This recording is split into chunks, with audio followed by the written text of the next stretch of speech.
Jin itu kalau terminologi fikih itu beda dengan yang di terminologi tafsir. Yang di tafsir juga beda dengan yang di terminologi perdukunan. Itu ada disiplinnya sendiri-sendiri. Jadi begini, Sulaiman itu mempekerjakan jin yang bisa iman apa jin yang setan tidak bisa iman? Enggak, sing mbok ilingi, sing mbok ilingi.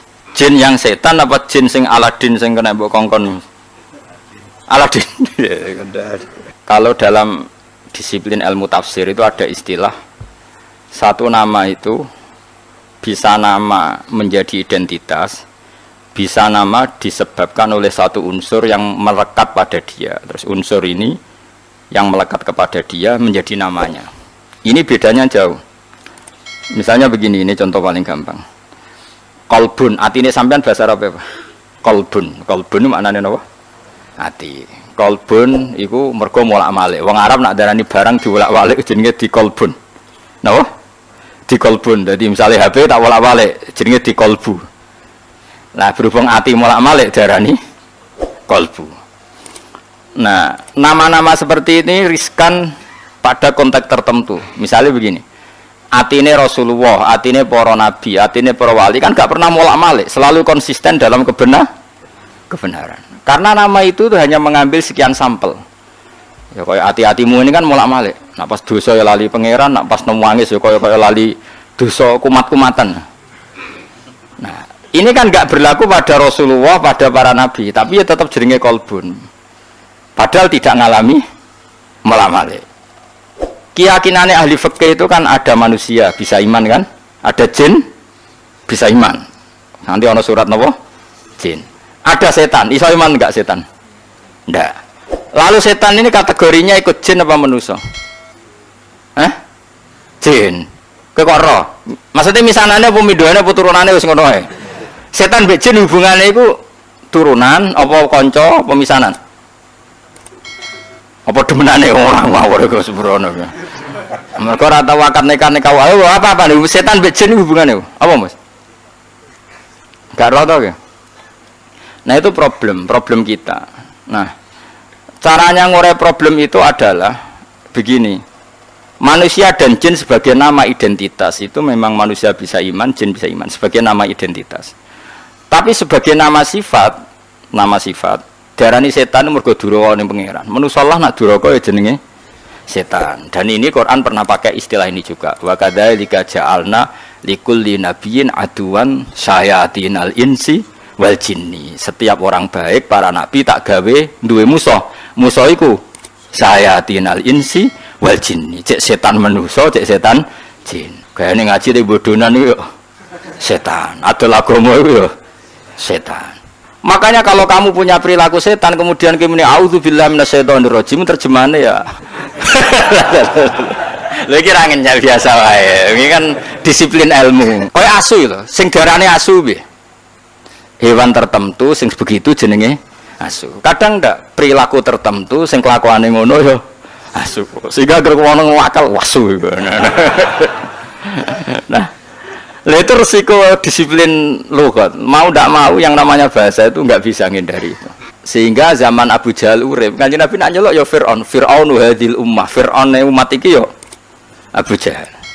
Kalau ada orang perusak Nabi riyen nggih nak duka nggih Dajjal hadil ummah. Jadi si Dajjal ya iki. Nama itu ada dua. Ada yang namanya ghalabat alaihil ismiyah, nama yang jadi diri karena jadi identitas. Ada nama yang diambil dari satu dua sifatnya kemudian identik. Lah ini yang riskan rubah-rubah, nggih, riskan rubah-rubah. Kayak gini loh, jin dan setan itu habitat yang berbeda. Tapi kadang setan oleh Allah disebut jin, tapi bukan dengan makna identitas, tapi makna sifat, yaitu makna unsur. Jin itu sesuatu yang enggak kelihatan disebut apa? Jin. Makanya orang gila disebut majnun karena masturul akli, akalnya ketutupan. Orang yang dalam kandungan bahasa Arabnya janin karena enggak kelihatan. Kan materinya kan jim nun mudhoaf. Malam hari disebut apa? Jin. Lain disebut falamma janna alaihil lailu. Karena malam itu gelap disebut jin. Berarti ada berapa tadi? Manusia, jin sebagai ismiyah dan setan. Nah, setan itu apa? Setan itu maknanya apa? Setan juga bisa setan ismiyah, yaitu iblis dan turunan secara gen itu setan ismiyah, nama setan betul. Ada setan karena wasiat tukang rusak dunia. Lah iku kowe iso mlebu ning kono. Lah sing angger rusak ya setan, wong ra salat ya setan, pemabuk ya setan. Wah kowe. Jegoten tapi ada agama ya setan.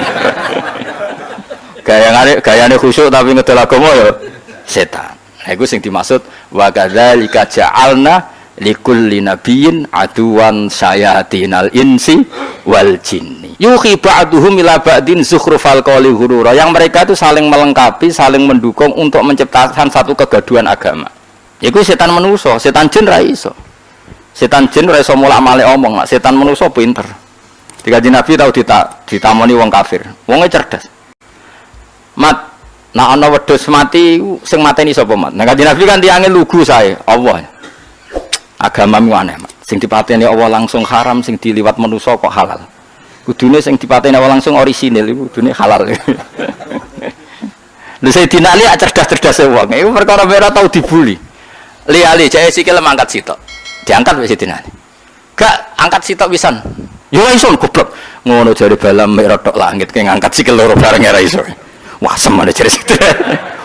Iku setan, lha iku sing disebut wa kadzalika ja'alna likulli nabiyyin aduwan syayatinal insi wal jinni yuhi ba'duhum ila ba'din zukhrufal qawli ghurura. Mereka berlomba-lomba mutar alikkan agama.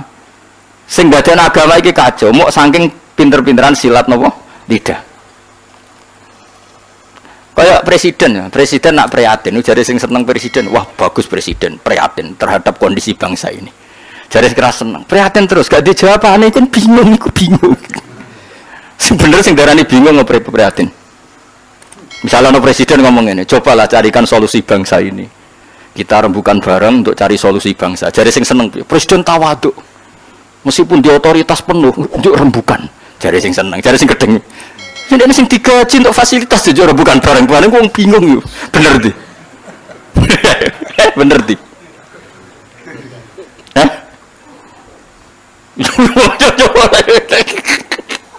Lah repotnya omongan iso diolak.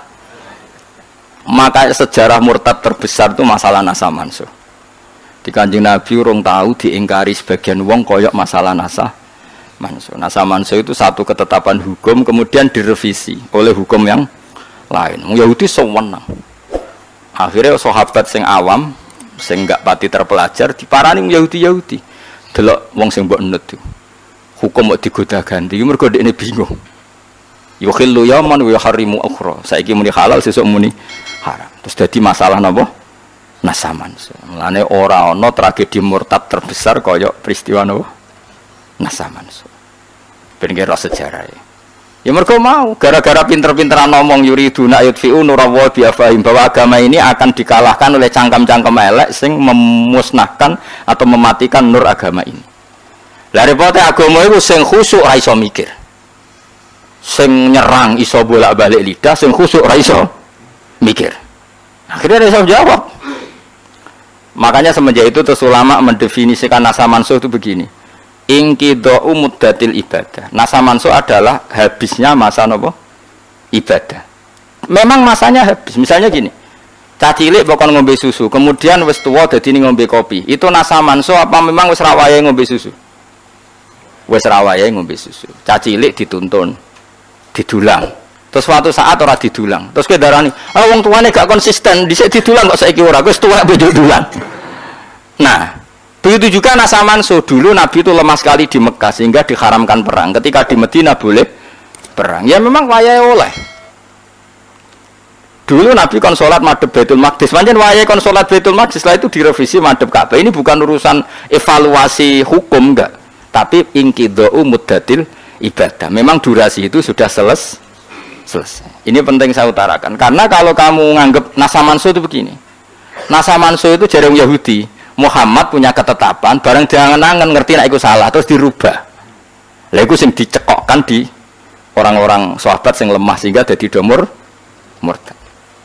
Mulane salah definisi, salah omong itu bahaya. Karena nanti engko dibolak-balik napa? Dibolak-balik. Lha iku disebut Wa idza badalna ayatam makana ayah terus dikai jumlah muqtaridah wa wau a'lamu bima yunazzil. Niku ajane waqaf. Qalu innama anta napa muftar. Jika satu ayat ketentuannya diganti ayat yang lain, itu menjadi ajang orang-orang kafir mengkritik Muhammad. Dianggap nabi iku napa? Gawe ketetapan hukum terus getun atau ngevaluasi kemudian dirubah lagi. Lah itu sing dadekno murtad. Makanya kita tidak boleh mendefinisikan nasa mansuh begitu, tidak boleh. Saya alhamdulillah ngajar tafsir di mana-mana, termasuk ngajar di sekolah sarang itu saya berkali-kali, kamu jangan salah definisi. Kalau salah definisi itu repot. Itu tadi, nak mbok nasa mansuh adalah ibadah yang dirubah Allah karena satu maslahat. Kesannya kan Allah mengevaluasi.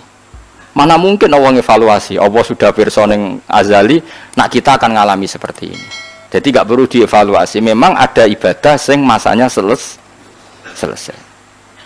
Jadi ajane nasa mansuh nambah angan-angan biasa. Waya Ramadan ya poso, kok Ramadan entek ya ora usah poso kan selesai. Anyaran Islam karena lemah ya ora usah perang, sedigo modal lho apa. Bareng ini Madinah kuat kok dilarani ya perang. Kan ya normal wae. Susahnya apa nganalisis nasa. Cah cilik ya normalnya cilik digandeng. Bareng setuwa. Buarno jorokno, setuwa kok yo gandeng. Itu nasa mansuh apa normal? Normal kan? Nah, kita harus terlatih begitu untuk menganalisis nasa mansuh. Sebelum orang Yahudi Nasrani ngeritik Kanjeng Nabi, nasa mansuh jarene apa? Muhammad ragu terhadap apa yang dikatakan, sehingga sering melakukan revisi hukum. Lha iku terus dadekno saya qulu sufaha'u minan nasi ma wallahum an qiblatimul lati kanu napa alaiha.